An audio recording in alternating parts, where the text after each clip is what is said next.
श्री कृष्ण कहते हैं कि आप दुनिया में उलझकर अपने सपने भूल जाते और दुनिया आपको परेशान करेगी। आपसे कहेगी कि तू कुछ नहीं कर पाएगा, आपको गिराने की कोशिश करेगी, आपसे जलेगी, आपको भटकाने की कोशिश करेगी, आपके एक बार के छोटी सी असफलता को बहुत बड़ा बना के आपको चिढ़ाएगी। आप उन पर ध्यान दोगे तो आप कुछ नहीं कर पाओगे। उन्हें नजरअंदाज करना सीखो और खुद पर विश्वास करना सीखो।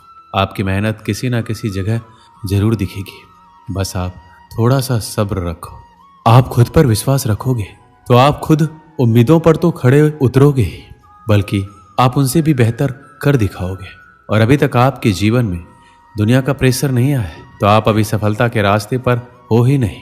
आपके सामने जीवन में एक ना एक बार वो दिन अवश्य आएगा जब सारी दुनिया आपके खिलाफ हो जाएगी। आप तो बस अकेले में ही अपनी जिंदगी और मेहनत की जंग लड़ते रहना। इस दौर में बहुत ही कम लोग कुछ सीख पाते हैं। हमें वो दिन नहीं आने देना है, चाहे किसी भी हद तक जाना पड़ जाए। इसलिए आपको सारी हदें पार करके आगे बढ़ना है। आपकी जो भी खराब आदतें हैं, सारी आदतों को छोड़ना है और आपको अच्छी आदतें अपनानी ही होगी। आप कहीं से भी कुछ भी चीज़ सीखें तो आप उसे एक बार अपना कर जरूर देखो। ज़्यादा नहीं, सिर्फ 10 दिन तो करो। श्री कृष्ण कहते हैं लाखों विद्यार्थियों की ये बुरी चीज़ है कि उन्हें ज्ञान फालतू का लगता है और कुछ लोगों को अच्छा लगता है तो उन्हें अपनाना नहीं है। विद्यार्थियों को सफलता के रास्ते पर दिन कुछ नया करते रहना बहुत ज़रूरी है और धीरे धीरे खुद को बदलना ज़रूरी है। पर बहुत लोग इसे नज़रअंदाज करते हैं और एक समय के बाद सपनों को भूल के इसी ज़िंदगी में उलझ जाते हैं। आप स्कूल जाते हो, कहते हो स्कूल में पढ़ाई नहीं होती। मुख्य कारण तो ये है कि आपको पढ़ना ही नहीं है। स्कूल में तो पढ़ाई बराबर हो रही है, पर बहाने ही हमें सफलता से रोकते हैं। इसलिए बहाने बनाना बंद करो। आपकी सफलता के बीच में जो कुछ भी है उसे तोड़ मरोड़ डालो। उसे जैसे भी हो जल्दी छोड़ो। घर की प्रॉब्लम है, घर की जिम्मेदारी है, पढ़ने के इरादे से बाहर चले जाओ, वहां मेहनत करो। आपके रास्ते में जो भी समस्या है उसका समाधान जल्दी ही ढूंढो, क्योंकि आपके ही समाधान आपकी आने वाली जिंदगी बदल कर रख देगी। फैसला आप करेंगे, आपके फैसले पर ही दुनिया टिकी है।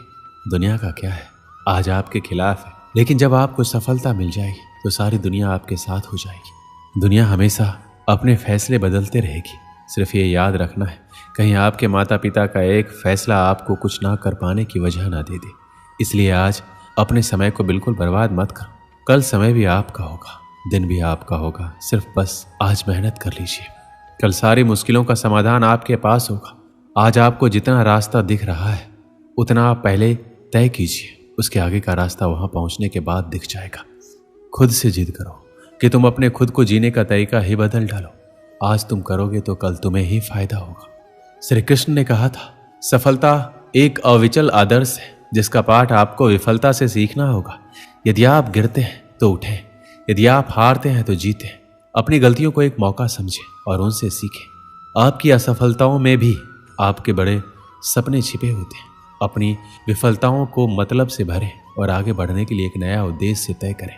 जीवन आपको चुनौतियों से नहीं बल्कि आपके प्रतिस्पर्धी से मुकाबला करने का मौका देता है। एक सफल विद्यार्थी की पहचान यह नहीं है कि वह कितना अच्छा अंक प्राप्त करता है, बल्कि यह है कि वह किसी से कम नहीं है। आपका सबसे बड़ा प्रतियोगी आप ही होंगे। आप अपने आप से मुकाबला करें और स्वयं के आगे निरंतर सुधार का मार्ग चुनें।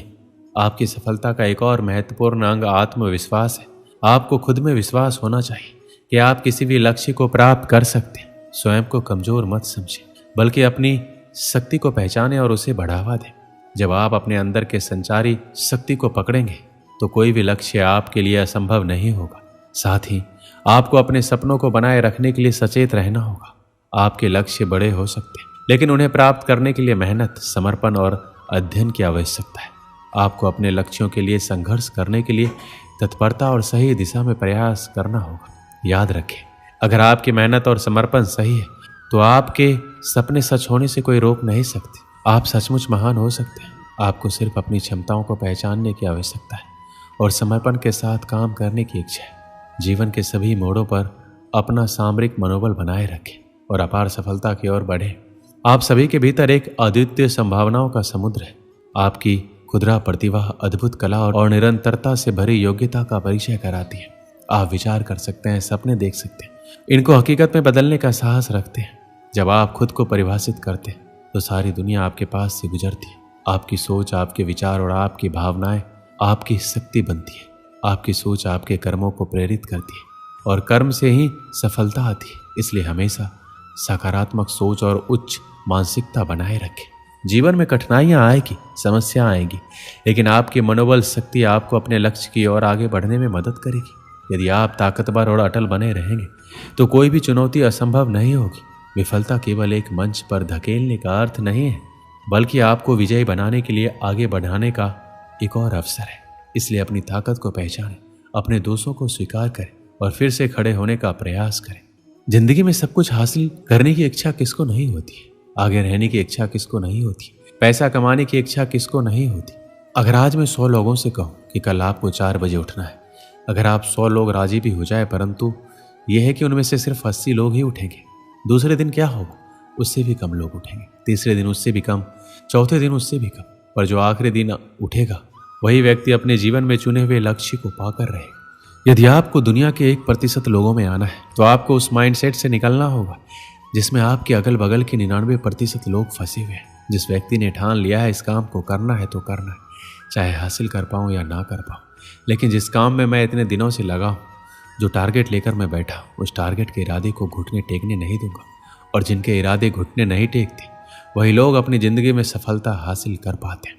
तो उठिए और अपना एक मजबूत इरादा बनाइए और अपनी ज़िंदगी को अपनी सफलता की ओर बढ़ाइए। एक गांव में एक आलसी आदमी रहता था। वह कुछ काम धाम नहीं करता था, बस दिन भर निठल्ला बैठकर सोचता रहता था किसी तरह कुछ खाने को मिल जाए। एक दिन वह यूं ही घूमते घूमते आम के बाग में पहुंच गया। वहाँ रसीले आमों से लदे कई पेड़ थे। रसीले आम देखकर उसके मुंह में पानी आ गया और आम तोड़ने एक पेड़ पर चढ़ गया। लेकिन जैसे ही वह पेड़ पर चढ़ा, बाग का मालिक वहां पहुंचा। बाग के मालिक को देखकर आलसी आदमी डर गया और जैसे तैसे पेड़ से उतरकर वहां से भाग खड़ा हुआ। भागते भागते वह गांव के बाहर स्थित जंगल में जा पहुंचा। वह बुरी तरह से थक गया था, इसलिए एक पेड़ के नीचे बैठकर सुस्ताने लगा। तभी उसकी नज़र एक लोमड़ी पर पड़ी। उस लोमड़ी की एक टांग टूटी हुई थी, वह लंगड़ा कर चल रही थी। लोमड़ी को देख आलसी आदमी सोचने लगा कि ऐसी हालात में भी इस जंगली जानवरों से भरे जंगल में ये लोमड़ी कैसे बच गई, इसका अब तक शिकार कैसे नहीं हुआ। जिज्ञासा में वह एक पेड़ पर चढ़ गया। वहां बैठकर देखने लगा कि इस लोमड़ी के साथ आगे क्या होगा। कुछ ही पल बीते थे, पूरा जंगल शेर की दहाड़ से गूंज उठा, जिसे सुनकर सारे जानवर इधर उधर भागने लगे। लेकिन लोमड़ी अपनी टूटी टांग के साथ भाग नहीं सकती थी, वह वहीं खड़ी रही। शेर लोमड़ी के पास आने लगा। आलसी आदमी ने सोचा कि अब शेर लोमड़ी को मार कर खा जाएगा, लेकिन आगे जो हुआ वो कुछ अजीब था। शेर लोमड़ी के पास पहुंचकर खड़ा हो गया। उसके मुंह में मांस का एक टुकड़ा था, जिसे उसने लोमड़ी के सामने गिरा दिया। लोमड़ी बड़े आसानी से मांस के उस टुकड़े को खाने लगी। थोड़ी देर बाद शेर वहां से चला गया। यह घटना देखकर आलसी आदमी सोचने लगा, भगवान सच में सर्वे सर्वा है। उसने धरती के समस्त प्राणियों के लिए, चाहे वो जानवर हो या इंसान, खाने पीने का प्रबंध कर रखा है। वह अपने घर लौट आया। घर आकर 2-3 दिन तक बिस्तर पर लेटकर प्रतीक्षा करने लगा। जैसे भगवान ने शेर के द्वारा लोमड़ी के लिए भोजन भिजवाया था, वैसे ही उसके लिए भी कोई ना कोई खाने पीने का सामान ले आएगा। लेकिन ऐसा कुछ नहीं हुआ। भूख से उसकी हालात खराब होने लगी। आखिरकार उसे घर से बाहर निकलना ही पड़ा। घर के बाहर उसे एक पेड़ के नीचे बैठे हुए बाबा दिखाई पड़े। वह उनके पास गया और जंगल का सारा वृतांत सुनाते हुए बोला, बाबा जी, भगवान मेरे साथ ऐसा क्यों कर रहे हैं? उनके पास जानवरों के लिए भोजन का प्रबंध है, लेकिन इंसानों के लिए नहीं। बाबा जी ने उत्तर दिया, बेटा ऐसी बात नहीं है। भगवान के पास सारे प्रबंध हैं, दूसरों के लिए भी, तुम्हारे लिए भी। लेकिन बात यह है कि वो तुम्हें लोमड़ी नहीं शेर बनाना चाहते। दोस्तों, इस कहानी से क्या सीख मिलती है? हम सबके भीतर क्षमताओं का असीम भंडार है, बस अपनी अज्ञानता वश हम उन्हें पहचान नहीं पाते और स्वयं को कामचोर समझकर दूसरों की सहायता का प्रतीक्षा करते हैं। स्वयं की क्षमता पहचानिए, दूसरों की सहायता का प्रतीक्षा मत कीजिए। इतने सक्षम बनिए कि आप दूसरों की सहायता कर सकें। दोस्तों, इस वीडियो में बस इतना ही। मिलते हैं अगली वीडियो में। अपना ख्याल रखिएगा। जय श्री कृष्ण।